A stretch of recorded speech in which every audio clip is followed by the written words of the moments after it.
salad.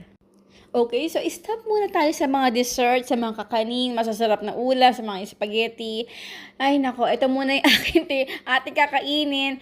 2 times in a week tayo magsasalad para naman na mag-diet-diet din tayo paminsan-minsan.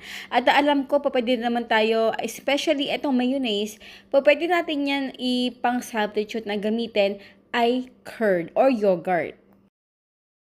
Alam ko naman na hindi talaga tayo sanay na kumain sa mga salad, especially sa mga ganitong klaseng pagkain. Kasi nasana tayo ng kanin, ng ulam, ng mga sopas, pansit. Pero guys, kapag ito ay ginawa nyo kahit 1 time in 3 weeks or 1 time in 1 month, ay masasanay din tayo.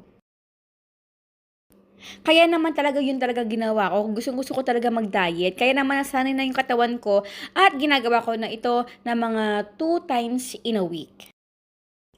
And now is done our vegetable imitation